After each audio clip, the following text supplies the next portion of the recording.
Good morning to everyone. We will learn how we can write down or how we can predict the molecular structure from the valence bond theory.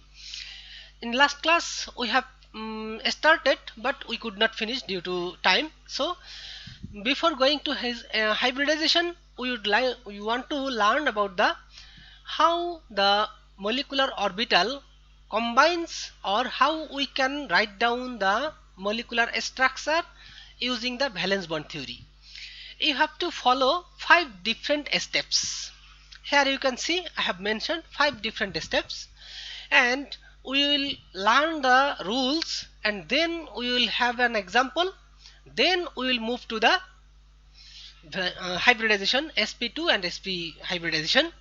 So what is the step number 1? Write the Lewis electron dot formula of the molecule.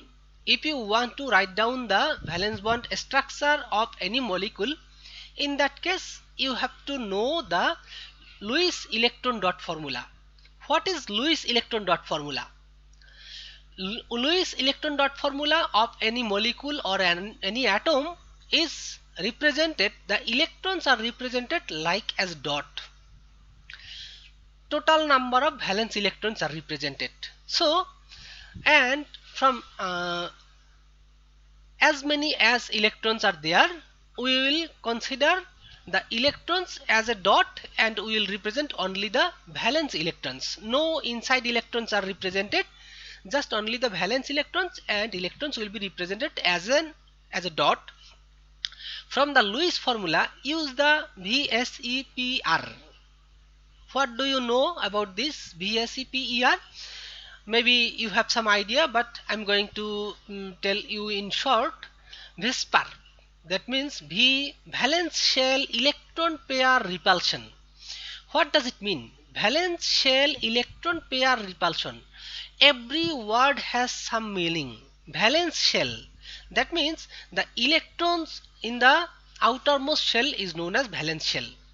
So valence shell electron pair repulsion, that means the electron in the valence shell will be distributed in that way that it minimizes the repulsion. So this is the valence shell electron pair repulsion model. So you need to consider the electrons in an atom or an ion or a molecule will be distributed in such a way that the repulsion between the electrons will be minimized. This is the VSEPR model. That means when there is an atom, first if it has 2 electrons, we know electrons are negatively charged. Therefore, if there are 2 electrons in same place or close together, there will be more repulsion.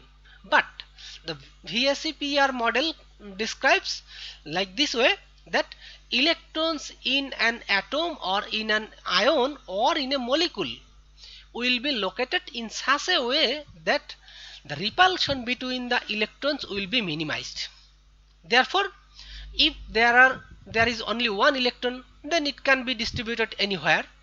If there are 2 electrons, then what can happen? It can have in the opposite.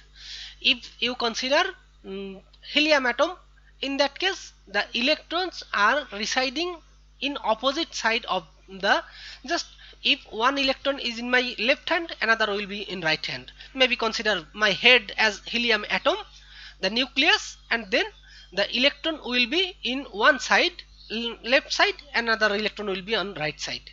Similarly, if there are 3 electrons, in that case the uh, 3 electrons will reside in 3 different directions, like this way, trigonal. That means in 120-degree angle. So if there is 4 electrons, then they can combine one pair, or they can have four different side or 4 opposite sides, left, right, up, down, like this way. So from the VSEPR model, we know that the electron will reside around the atom, so that the repulsion between the electrons will be minimized. From the geometric arrangement, so you have to know, I will show you here how many electrons, how many orbitals in a molecule. Depending on the number of orbitals in a molecule, the shape of the molecule will be determined. If there are two different orbitals, then we will have a linear structure. If you have three orbitals, valence shell orbitals, then you can have trigonal planar. Here you can see trigonal planar. And if it has four different orbitals, then it can have tetrahedral. So from the geometric arrangement of the electron pairs, deduce the type of hybrid orbitals on this atom required for the bonding description. So first we will have the Lewis electron dot formula. Then we will consider how many electron pairs in the molecule or atom. And then we will have the geometric arrangement based on how many electrons are there or how many orbitals are there. Based on that, we will have the geometric arrangement. Assign valence electrons to the hybrid orbitals. Then we will assign how many hybrid orbitals of this atom one at a time, pairing them only when necessary. Just if there are electrons, if there are 4 electrons, then you don't need to pair up because they can reside 4 different sides. But if there are 5 or 6 electrons, in that case you must have to keep some pairs because there are only 4 different sides. So you cannot keep 6 sides like this way, rounding. So assign valence electrons to the hybrid orbitals of this atom one at a time. Form bonds to this atom by overlapping singly occupied orbitals of other atoms with the singly occupied hybrid orbitals of this atom. So now we will see an example how we can form the BF3 molecules, boron trifluoride molecule. You are familiar with the electronic configuration of boron. Here the electronic configuration of boron has 5 electrons completely. So Samia, what is your question? Sorry, sir. Okay. By mistake. Okay.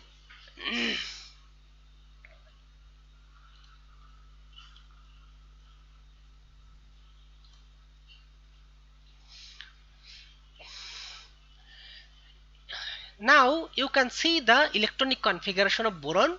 We know boron has 5 electrons in the electronic shells. In the first shell it has 2 electrons, 1s2.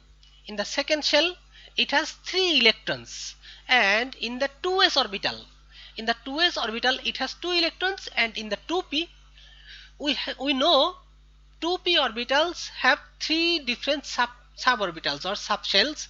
So here 2s subshell and 2p subshell. So in the 2p we have 3 different orbitals, 2px, 2py, 2pz. But here you can see the 2s is completely filled, but 2p has only 1 electron. It can have maximum 6 electrons, but it has only 1 electron. Now, so from general view, we can have an idea that boron can have bond with only one bond because it has only one unpaired electron. In last class we have mentioned that based on number of unpaired electrons we can have similar number of bonds. But if the boron is in excited state, in excited form, what can happen? One electron from this 2s orbital can jump to the 2p orbital. So in that case the electronic arrangement will be 1s2, 2s1, 2px1, 2py1. So one electron from this 2s will jump to the higher 2p orbital, and the electronic configuration will be 2s1, 2px1 2py1. So that one will be empty because we do not have more than these electrons.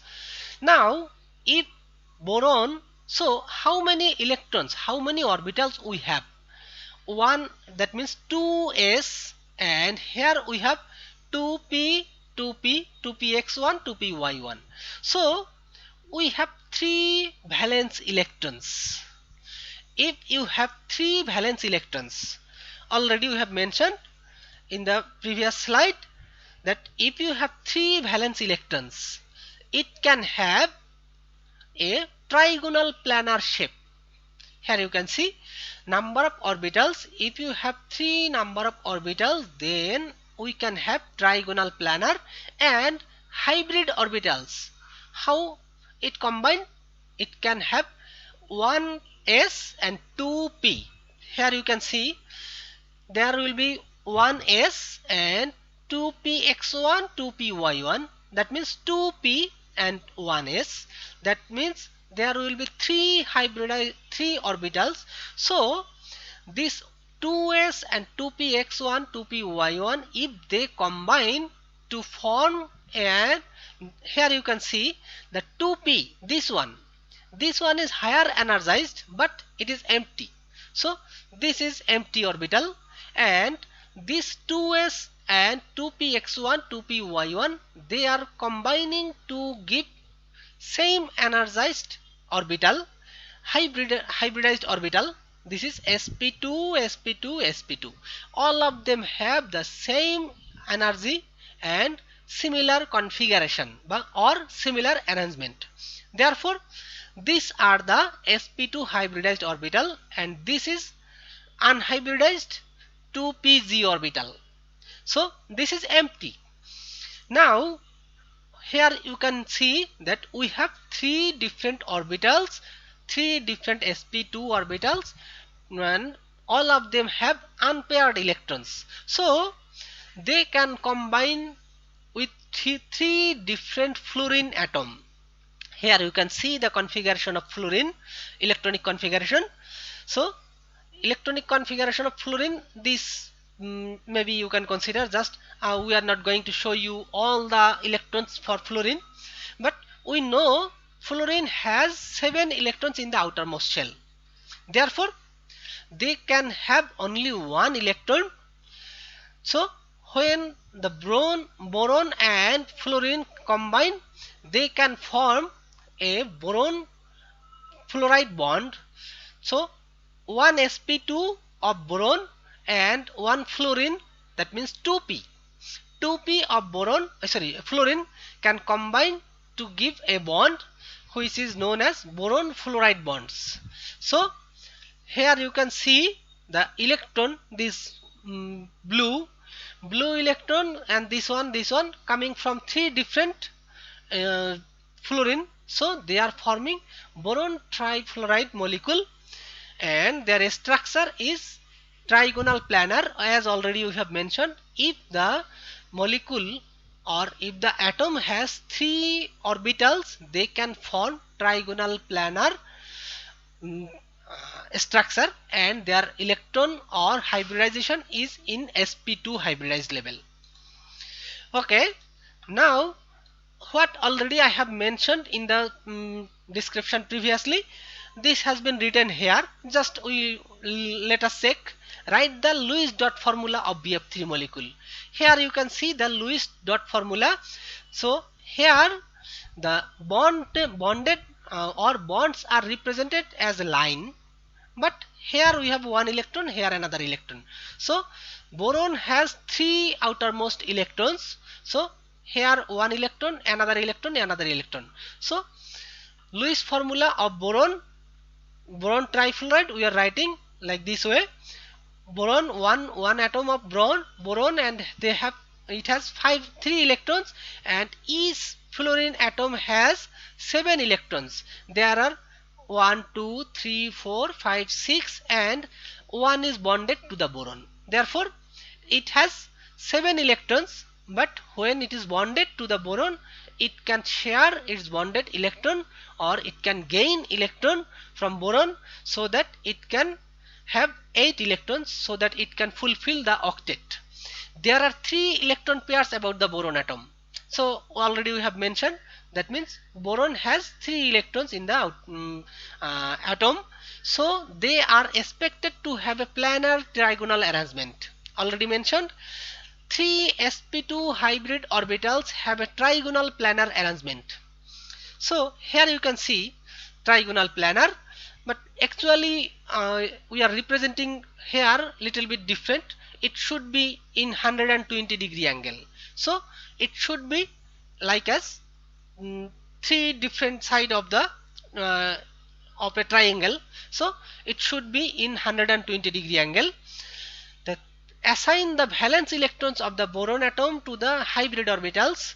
3 fluorine atoms approaching the boron atom. The singly occupied 2p orbital on a fluorine atom overlaps one of the sp2 hybrid orbitals on the boron, forming a covalent bond. 3 such BIF, sorry, here I have made mistake, that should be BF. 3 such boron fluoride bonds form.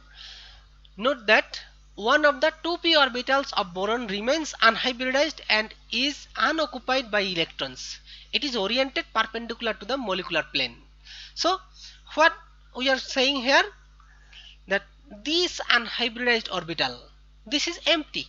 So it can have, if we consider like this way, 3 trigonal planar, and then it will be in the top, that means perpendicular to the plane.